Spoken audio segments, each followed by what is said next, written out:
The old house sat atop Raven Hill like a silent sentinel, its silhouette stark against the fading light of dusk. It had stood there for nearly 2 centuries, weathered but unyielding, its cracked walls and sagging roof a reminder of forgotten stories. Everyone in town referred to it as the widow's house. They said the place was haunted, that the spirit of a woman who had died in a fire still lingered in the ruins, her anguish woven into the very fabric of the walls. I didn't believe any of it. Ghosts, spirits, curses, those were stories told to frighten children, kind of nonsense that kept people up at night, too afraid to look into dark corners. But as a rationalist, I'd always held myself above such fears. The world made sense when you looked at it through the lens of reason. Still, there was a small thrill of excitement when I received notice that I'd inherited the place from some distant relative I'd never met. The stories were intriguing, I had to admit, but I was certain they were born out of superstition and fear. The inheritance was an opportunity, a chance to see this infamous house for myself, to strip away the myths and confront whatever truth lay within its walls. Maybe, too, a chance to understand something about the family history I'd always known so little about. I intended to spend the night there alone, just to prove that nothing supernatural lurked in the shadows. I was ready to let logic and science do the work. But the moment I stepped inside, something changed. A strange, oppressive weight settled on me, like the very air inside the house was heavier, thick with dust and time. Beneath the smell of rot and mold, there was something else, an iron tang that reminded me of old blood. I tried to brush it off as a trick of the mind, a byproduct of all the stories that had taken root in my imagination. Yet there was something about the stillness, about the way the shadows gathered in the corners, as if the house itself had been waiting, watching. I took a deep breath and forced myself to push forward, determined not to let my mind play tricks on me. As I moved through the rooms, I could feel a history here, a weight that went beyond any single lifetime.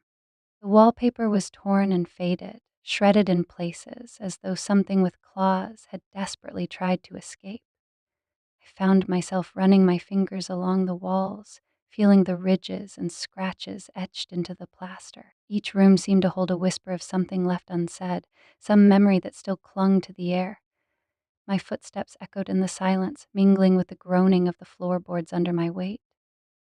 As I wandered, I found myself drawn to a room at the end of the hall, a study. It was furnished with heavy, ornate furniture that seemed out of place in the otherwise decaying interior. A grand desk stood in the center, its surface cluttered with old books and papers, some of which looked as though they hadn't been touched in years. Dust lay in thick layers across the leather surface of a wingback chair, facing the large cracked window that overlooked the valley below. Something about the room felt different. It wasn't just the way the light struggled to reach through the grime-caked window or the smell of mildew that clung to the upholstery. It was the feeling that I wasn't alone, that someone was here, had been here, maybe even recently. I dismissed the thought, telling myself it was nothing more than a trick of my mind, twisted by the eerie atmosphere of the place. Then I noticed the portrait on the wall. It was a faded painting of a woman, her eyes dark and piercing, her face serene yet troubled. She wore a delicate, high-collared gown, and her hands were clasped in her lap, fingers delicate and poised.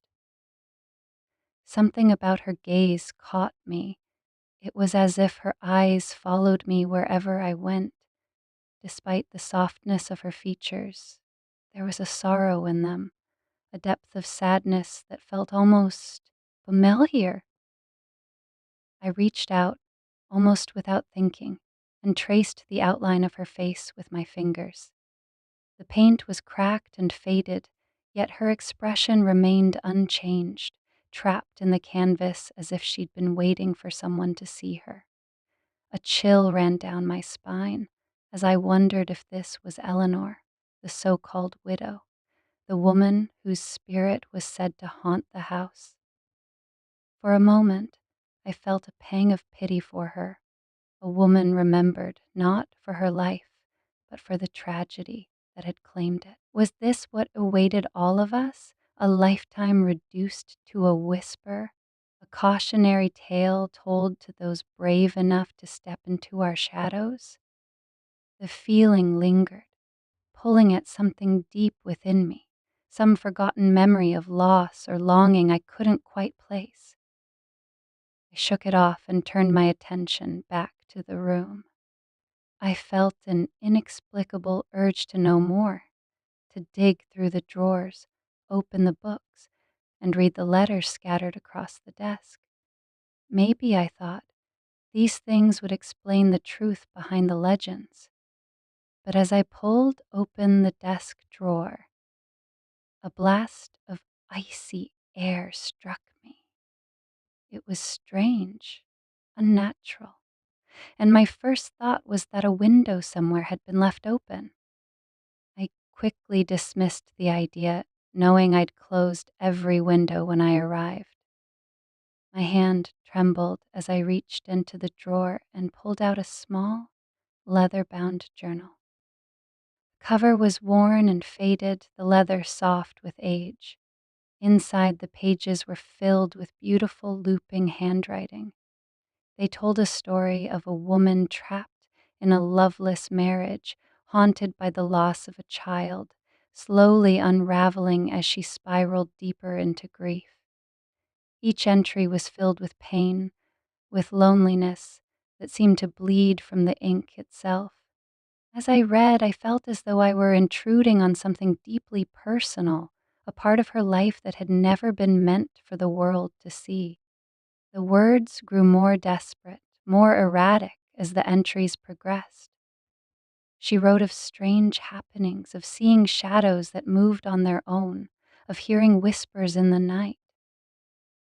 Her husband had dismissed her fears, blaming them on women's hysteria and the grief she could not shake. But she knew, she wrote, that something was wrong, that the house itself was feeding on her sorrow, twisting her memories, her dreams, until she could no longer tell what was real. Put the journal down, my heart pounding. My logical mind wanted to dismiss it all, to write it off as the ramblings of a woman suffering from madness. But the feeling in my chest was something different. It was a faint, persistent ache, a feeling that I recognized as empathy. In her words, I could feel her desperation, her fear, her yearning for escape. And as much as I wanted to leave, to turn and run from whatever truth lay buried here, I couldn't. I was bound by an invisible thread, tied to this woman I'd never known. As night fell, I felt the house settle around me, the silence thickening like a heavy fog. I could almost feel Eleanor's presence, lingering, watching, waiting. A part of me was afraid to look into the shadows, afraid of what I might see. But another part of me, some deeper, hidden part, felt as if I owed it to her to stay, to hear her story, to witness her pain, so that she would not be forgotten. In the darkness, I felt a shift in the air, a whisper that sounded like my name, and I turned slowly, my heart racing, my hands clammy. The study was empty, but the feeling of being watched grew stronger. A faint, spectral breeze brushed past me, cool and soft, like the touch of a ghost. And in that moment, I understood. Eleanor was still here, her spirit lingering, tethered to this place by the weight of her sorrow and the injustice that had stolen her life. The walls of the study loomed around me, their surfaces lined with rows of books, most with spines cracked and covers faded with age. Dust lingered in the air, stirred by my movement, as if this room hadn't been disturbed in decades. As I scanned the shelves, a chill ran through me. Among the tomes, there was a heaviness here, a sense that something unspeakable had happened within these walls. An armchair sat beside the window, its upholstery blackened and brittle, singed by flames long ago. I leaned in, catching the faintest hint of smoke that still clung to the fibers, as if the room hadn't yet let go of the fire that had ravaged it. My imagination betrayed me then, conjuring an image of a woman seated in that chair, her figure shrouded in darkness, illumined by an unnatural glow as flames licked their way across the walls. Eleanor! The name felt strange in my mind, as if it belonged to someone I'd once known, though I'd only just learned of her. But the house held her close. Her life, her loss. They were woven into the wood, into the air, into every shadow that fell across the room. I could feel her, even though I knew that was impossible. This was all just a trick of the mind, the result of one too many ghost stories and my own fascination with the paranormal. Still, I felt a strange pull, a sense of duty almost, to understand her story, to bear witness to the suffering that had taken root here. That was when I noticed a loose floorboard beneath the desk. Kneeling, I wedged my fingers into the gap, prying it up carefully, as if I might disturb whatever lay hidden beneath. Dust billowed up, catching in my throat, but I stifled a cough and reached inside. My fingers brushed against something cool and smooth. I pulled it out. A diary, bound in dark, worn leather. It was small and well used, the kind of book that a person kept close to their heart, carrying it wherever they went. I brushed away the dust, revealing an elegant monogram on the front. E.B. My heart skipped a beat. I opened to the first page, my pulse quickening as I read the date at the top. April 12th, 1878. Today was a dreadful day. The fire has taken everything. I can feel her presence everywhere, her sorrow, her rage. I fear I will never find peace. The words seemed to vibrate in my hands, as if her grief had been inked into the pages themselves. I turned the page, drawn by the need to understand her story. Each entry detailed a woman's struggle, the unraveling of a life marked by unimaginable loss. Eleanor Blackwood had been young when tragedy struck. She was recently widowed, her husband and child taken from her in the blaze that had consumed most of the house. In the beginning, her writing was methodical, almost clinical, as she catalogued her days alone, her growing isolation. She wrote of mundane things, of restoring the house, of keeping the gardens alive. But then, as the days wore on, her words darkened. She wrote of sounds in the night, of shadows that seemed to move on their own. Her grief began to twist into something darker, something that left her restless and paranoid. She started to doubt the official story of the fire, questioning if it had been an accident at all. The tone of her entries shifted, her handwriting becoming more frantic as she described her suspicions. One entry, written months after the fire, made me shiver. July 4th, 1878. I am not alone here. I hear them footsteps when I know no one else is in the house. And last night, I saw something. Someone standing outside my window, watching me. But when I went to the window, they were gone, leaving only the faintest footprint in the garden below. Could it be? No, I am not imagining this. Someone wants to drive me mad. Someone knows what happened to James and little Clara. A sense of unease settled over me. Eleanor was spiraling, her grief giving way to a deeper paranoia that I couldn't help but feel myself. Her suspicion wasn't baseless. The more I read, the more I began to wonder if she had been right. Maybe someone had caused the fire, had wanted her family gone. Maybe that was why she had never left, why her spirit still lingered, haunting these walls with her pain and her fear. I turned the pages faster, caught in the urgency of her words. She'd begun to investigate the events leading up to the fire, piecing together fragments of conversations, rumors she'd overheard. She mentioned her husband's business partners, people who might have had something to gain from his death. She wrote of late night visitors, people she hadn't recognized, their faces hidden in shadow. One night, she'd found a letter on her doorstep, unsigned but ominous, warning her to stop her inquiries. She'd kept it, pressing it between the pages of her diary. There it was, brittle and yellowed, tucked into the spine. I held it up to the light, squinting at the faded ink. Mrs. Blackwood, your questions will lead you nowhere. Some secrets are best left buried. Do not dig where you are not welcome. My skin prickled as I read the words, feeling Eleanor's desperation, her isolation. She had been alone in this house, haunted not only by the ghosts of her family, but by the very real threat of someone who wanted her silenced. I could see her here, in this room, pacing the floors at night, searching for answers in the shadows. As I flipped through the remaining pages, her entries became more frantic.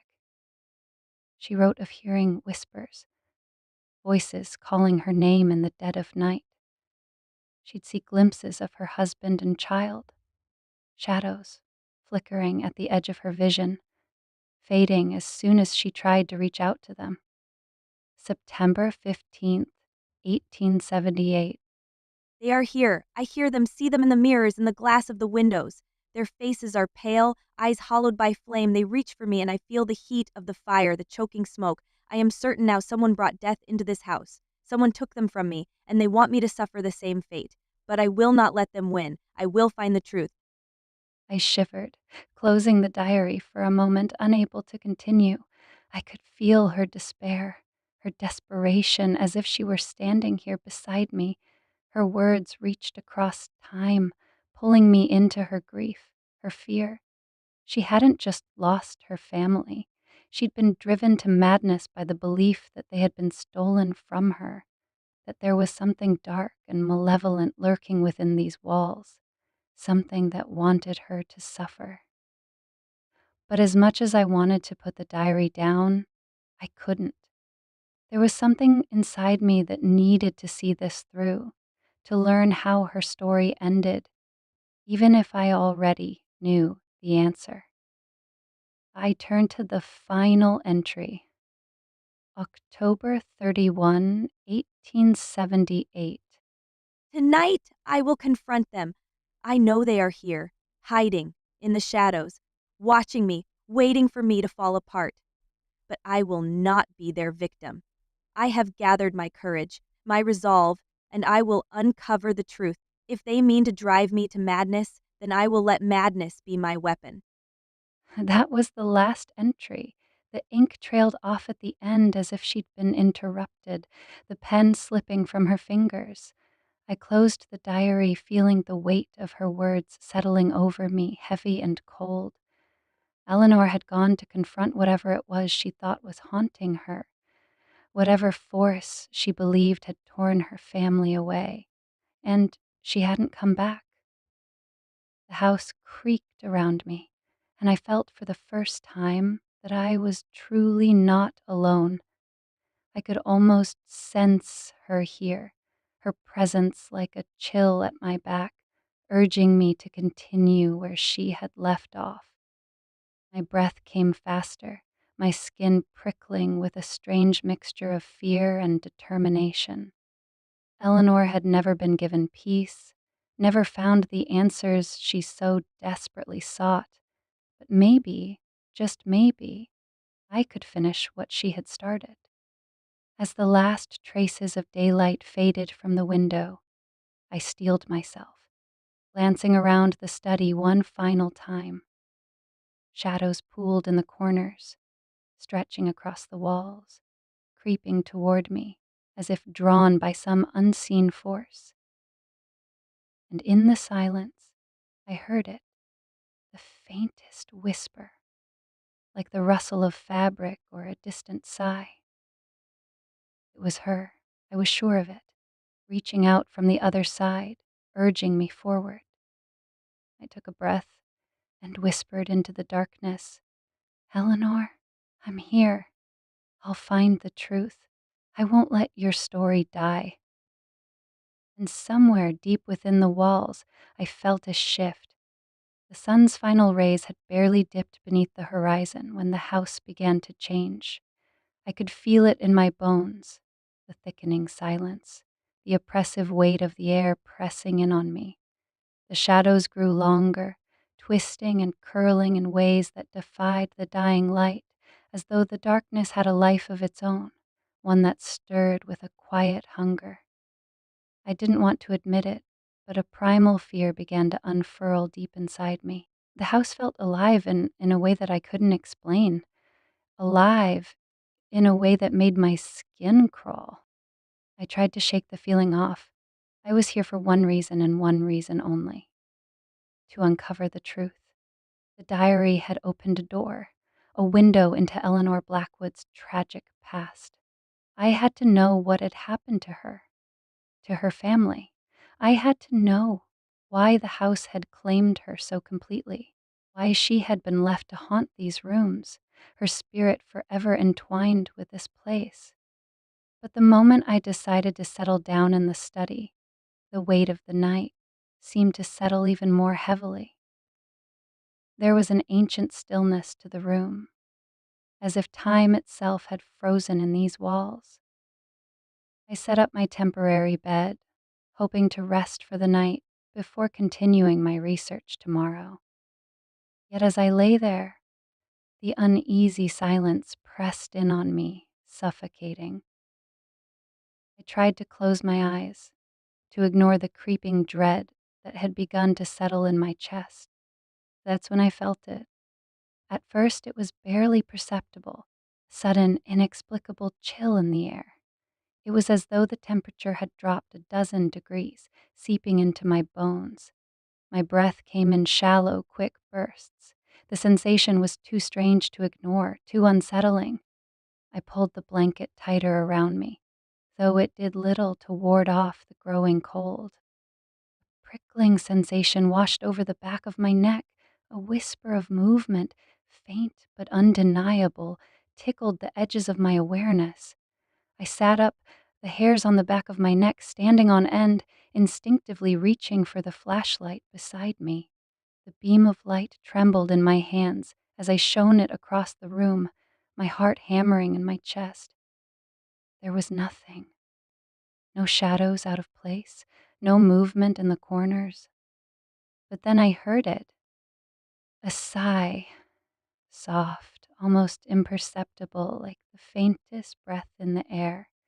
The kind of sound that would have gone unnoticed had I not been so attuned to the strange atmosphere around me. It was close, so close that I could feel the faintest shift in the air, as though something had brushed past me. My body froze. I swung the flashlight in the direction of the sound, but again there was nothing, only the shadows, unmoving, dormant, silent. But the sigh came again, louder this time. It was a breath, ragged and distant, but filled with so much sorrow that it made my throat tighten. The chill grew colder, and I could feel it now, like a hand pressed to my skin. Then I saw her, a figure. At first it was barely visible, a shape hovering at the doorway. As she stood there, shrouded in the darkness, her outline shimmering like smoke, the flashlight's beam caught her faintly, just enough to make her form stand out against the shadows. I couldn't move. My heart felt as though it had stopped beating, my breath trapped in my throat. She was draped in a tattered long dress that fluttered like a dying leaf in the wind. Her face was hidden in shadows, but I could see the faintest glimmer of her eyes, eyes that burned with an unearthly light, radiating an anger so pure, so deep, it made the air around me hum. It was a look I couldn't understand, but in those eyes I saw something terrible, something that reached into my soul and squeezed. I wanted to scream, to run, but my body betrayed me. My legs refused to move. My mouth was locked shut, and no sound would escape. It was as if the house had somehow stolen my voice, leaving me frozen in place, paralyzed by fear. The woman, no, the thing, moved forward. The air around her rippled like a wave in water, and with each step, the temperature dropped further. Her gaze never left mine. It felt like she was looking into me, through me, into places I had long buried. I could feel her presence pressing in, crushing me with the weight of her silent judgment. Her eyes pierced into me, probing my deepest fears, exposing the parts of me I would rather forget. Every regret, every mistake, every unanswered question about my life, it was all laid bare for her to see. Then she smiled. It wasn't a smile of comfort or solace. It wasn't even a human smile. It was cold, twisted, and grotesque. An expression of pure malice. Her lips parted, revealing teeth too sharp, too unsettling to be real.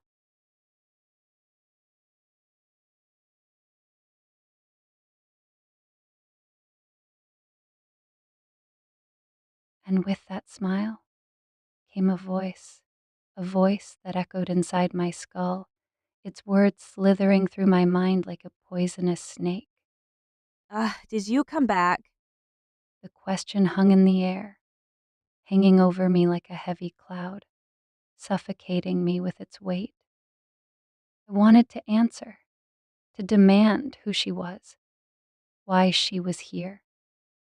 But my voice remained trapped in my throat, and I could do nothing but watch as she drifted closer, her movements slow and deliberate. Her eyes never left mine, and I could feel her cold breath now, icy and decay. Her presence became unbearable. I could feel her fingers, though I couldn't see them, brushing against my skin like ice. The touch was so cold, it sent a jolt of panic through me, my chest constricting in fear. But there was no escape, no place to hide. Suddenly, the room seemed to shift. Everything around me began to dissolve, the walls, the furniture, the very floor beneath my feet. The study, the place I had come to investigate, disappeared, and in its place I was engulfed by the inferno. Flames roared, devouring everything in their path. The heat was suffocating, the smoke thick and choking. I could feel the blistering heat against my skin, the unbearable suffocation of it all.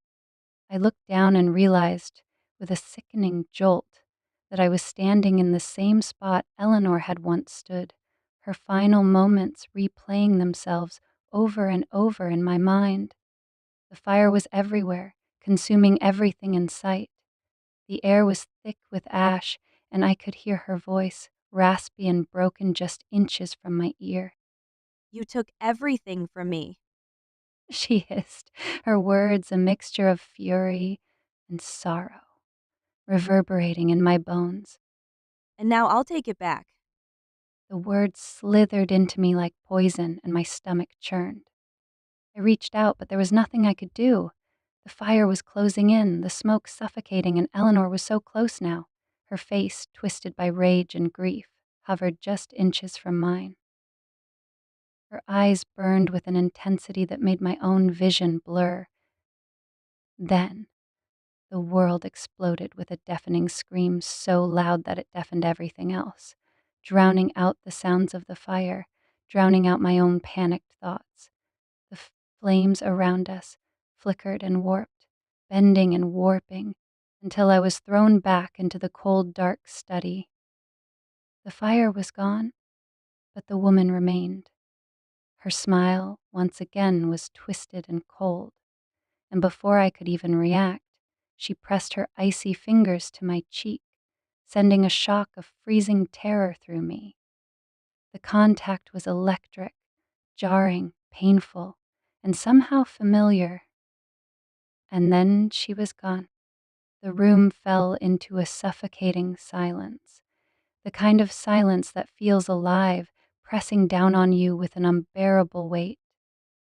I was left standing there, alone in the darkness, my heart hammering in my chest, my breath ragged and uneven. The silence wasn't peaceful, it wasn't calming, it was full of something more. A promise, a warning. She wasn't gone. Not really. She was still here, lurking in the shadows, watching, waiting.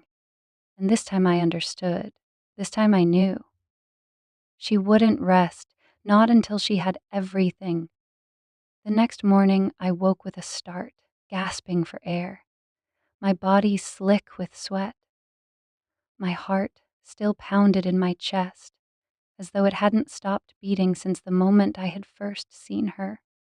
The house was quiet, eerily quiet, but I knew in the deepest part of my soul that she was still here, the woman Eleanor, and this time she wouldn't stop until she had her revenge. The sunlight streamed weakly through the cracked windows of the house, casting long, thin beams of light that barely cut through the oppressive darkness of the room. It was as though the house itself had become a living entity, waiting, watching, testing my resolve. The stillness was suffocating, yet I found myself unable to leave.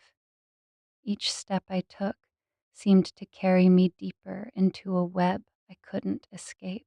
The vision of Eleanor's twisted smile haunted me, and the chill of her touch still lingered on my skin.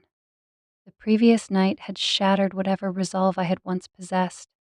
The air in the study, thick with sorrow and malice, had become too much to bear. My heart pounded in my chest as I replayed the events over and over again in my mind. Eleanor had been real. She wasn't a figment of my imagination or the product of local superstition. No, she was a woman consumed by rage and grief, trapped in the remnants of a life she'd never chosen. I had felt her presence, seen her with my own eyes. The house had brought her to life, and I knew deep in my soul that I couldn't simply walk away. The diary had offered a key, a glimpse into the woman's past, but it wasn't enough. Not nearly enough. There was something more, something hidden beneath the layers of time and decay, waiting to be unearthed. And I was determined to find it. I had to know the truth. The house seemed to mock me as I sat in the dim light, leafing through the pages of Eleanor's diary. The scratch of the pen against paper in those faded, yellowed pages was a reminder of the past, a time when things were simpler, less complicated. But as I read, I felt an increasing weight in my chest. Eleanor's words weren't just the ramblings of a desperate woman. They were a cry for help, a warning, perhaps. She had known something dark, something that had come to haunt her in the end. I turned a page, and my gaze fell upon one entry that sent a chill running down my spine. They say the house itself is cursed, that the walls whisper secrets, and the floors remember every step. I've found a hidden room behind the library.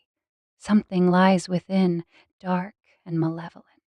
I must uncover the truth before it consumes me. The words swam before my eyes, twisting and morphing into shapes that made my breath catch in my throat. Dark and malevolent. That was how she had described it. What had she found in that room? What had she uncovered before the fire claimed her life? I could feel my skepticism beginning to crack. Eleanor's warnings, her fear, how much of it had been real? The weight of it pressed down on me, suffocating me, as if the house itself were holding its breath, waiting for me to make a decision. I had come here to prove something, to rationalize the stories that had clung to the widow's house like a rotten shroud. The more I learned, the more it seemed that reason was slipping away, replaced by something far darker. I stood abruptly, the chair scraping across the floor in protest. I had to find this hidden room. The thought of leaving without understanding what had happened to Eleanor, without knowing the truth, made me sick to my stomach. There was no turning back now. I had already crossed a line I couldn't uncross. The library called to me. Um, it was larger than I had expected, the shelves crammed with ancient books, each one heavier than the last. The smell of old paper and dust filled the air, the scent of neglect and time. Uh, the space was oppressive, the weight of forgotten knowledge pressing down on me. I traced my fingers along the spines of the books as I moved across the room, searching, feeling for something that would give me a clue. That's when I found it. Ah, a shelf, slightly ajar. It was so subtle that I almost missed it. One corner pushed just enough out of alignment with the rest of the books. I could feel my heartbeat quicken as I reached for it, the hairs on the back of my neck standing up. I pushed against it, and, with a soft groan, the shelf swung open, revealing a narrow, dark passageway. The space behind the shelf smelled stale, like it hadn't been opened in years, maybe decades. I hesitated for a moment, the weight of what I was about to do settling heavily in my chest. But I couldn't stop now. I had come too far. Taking a deep breath, I grabbed the flashlight from my bag and stepped inside. The passage was narrow, almost claustrophobic, the walls closing in on me as I made my way down the winding corridor. It felt as though the house itself were moving, shifting around me, testing me. The air grew thicker, colder, as I advanced further, the beam of light from my flashlight bouncing off the damp walls, illuminating patches of mold and decay. Finally, the passage opened up into a small chamber. The room was barely larger than a closet, but in the center stood a large, antique mirror. The ornate frame was covered in dust, but the carvings that adorned it were intricate, too intricate. It looked old, far older than anything I had seen in the house so far. The glass, though clouded with age, still held a strange allure, drawing me in, as if it was calling to me. I took a step forward, the air growing colder still. The flashlight in my hand flickered as though the house itself was trying to deny me its light, but I didn't need the flashlight anymore. There was something else, something far more powerful than the dim beam of light. The mirror seemed to shimmer as I approached it, like the surface was alive, moving, waiting for me. My reflection wavered. At first I thought it was a trick of the light, but then I saw her, Eleanor, standing in the reflection. Her image flickered, her face contorting in pain and fear as if she were trapped behind the glass, begging to be freed. She looked at me, her eyes filled with an unbearable sorrow, but they were pleading. Help me. Her voice whispered, soft and desperate, as though she were speaking directly into my mind. I staggered back, my heart racing, my hands trembling. I couldn't breathe. The air seemed to have vanished from the room, leaving only her voice, echoing, hollow. She was there, in the mirror, but how? How could she be? She was dead. I had seen the fire, had felt the flames reach out for me. I had witnessed her anguish, her torment. Suddenly, the images in the mirror began to shift again. The glass rippled, distorting as if it were made of water. The reflection of Eleanor's face was replaced with something far worse. Visions of the night of the fire, the heat, the smoke, the flames that had engulfed everything in their path. I saw a group of people in the study, familiar faces, but their features were obscured, blurred by the smoke and heat.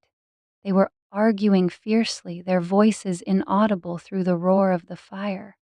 One figure, masked and sinister, moved in the background. They tampered with something, though I couldn't tell what. A subtle shift, a push of energy. Then an eruption of flames. Too sudden, too violent to be natural. The fire had been deliberate. Someone had orchestrated it. The image flickered and shifted again, and Eleanor's face returned, this time twisted with rage. Her eyes burned with a new kind of fury, not just from the pain of her death, but from something deeper, something darker. They wanted to silence me. Her voice echoed, hollow and distorted, a chilling whisper in the otherwise silent chamber. They thought the fire would destroy me, but they only made me stronger. And now they'll pay.